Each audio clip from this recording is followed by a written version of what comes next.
If you're not yet familiar with the no-knead method of bread baking, popularized by a New York Times article on the subject, then I think you're in for a pleasant surprise. In a few seconds I'm going to show you an incredibly easy method for making amazingly good bread. The kind with a crispy crust and tender inside with big holes. This bread is far superior to what's available at most bakeries and on par with some of the best. Okay, let's get started. The first step involves combining the dry ingredients, which consists of 3 cups of flour, which can be 3 cups of all-purpose flour, all-purpose white flour, or preferably bread flour. Although in this case I'm going to use a cup of whole wheat flour and 2 cups of bread flour. And then 1½ teaspoons of salt and a 1/4 teaspoon of instant yeast.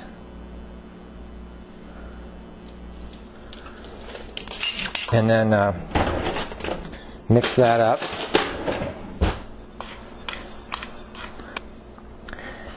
And then stir in 1½ cups of purified water.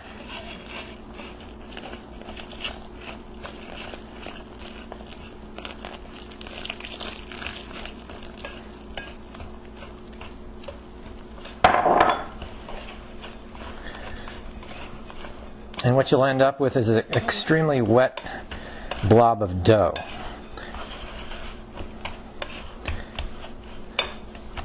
Just mix it up for it takes about 10 seconds, maybe 15 seconds.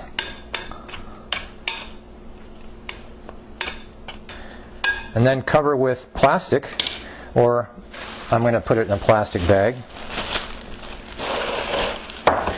and let it sit at room temperature for 18 hours. Okay, it's the next day and it's been about 18 hours. What we want to do now is take the dough and turn it out onto a reasonably well floured surface.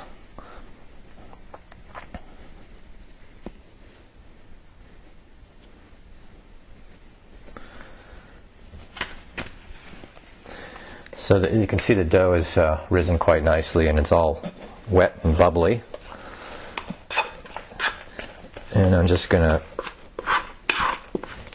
scrape it out onto this surface.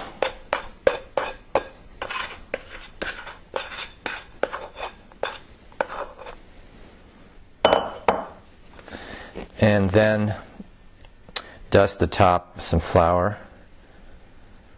and my hands and fingers real well so the dough doesn't stick to them too much, and then just kind of gently spread it out.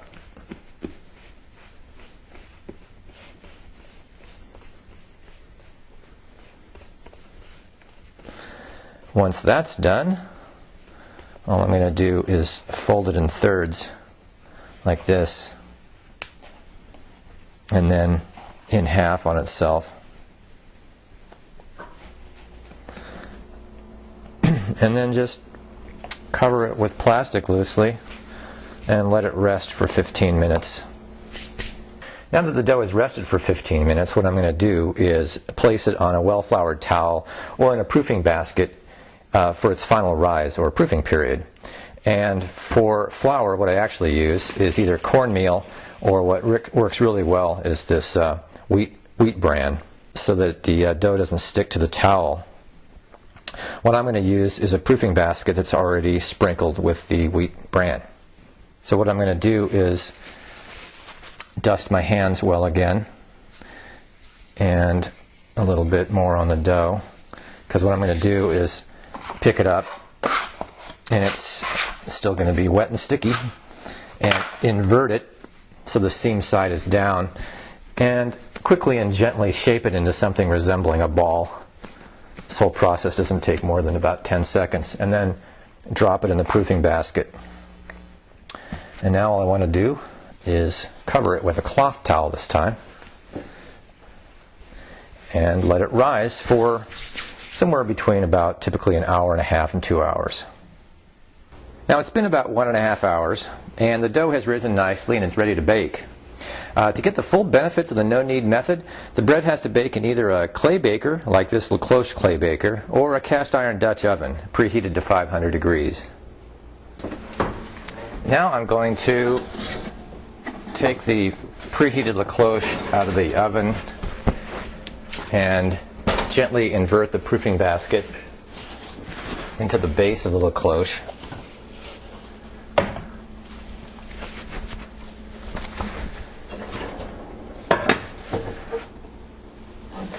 And bake for 30 minutes, keeping the temperature at 500 degrees.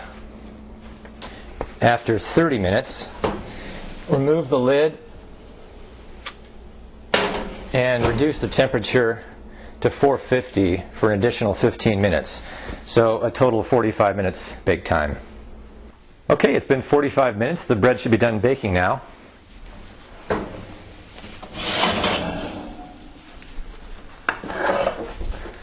So I'll just place it on this rack and let it cool for a couple of hours. Okay, now that the bread is cool, let's see what we have.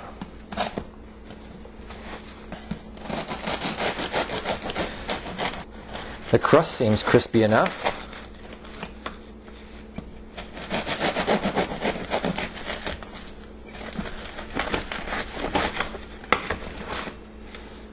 Nice open crumb. And because of the long overnight proofing, the flavor should have developed nicely as well. With the no-knead method, it's now easy for anyone to make wonderful bread at home. You'll find more information and some tasty variations of this basic recipe at Breadtopia.com.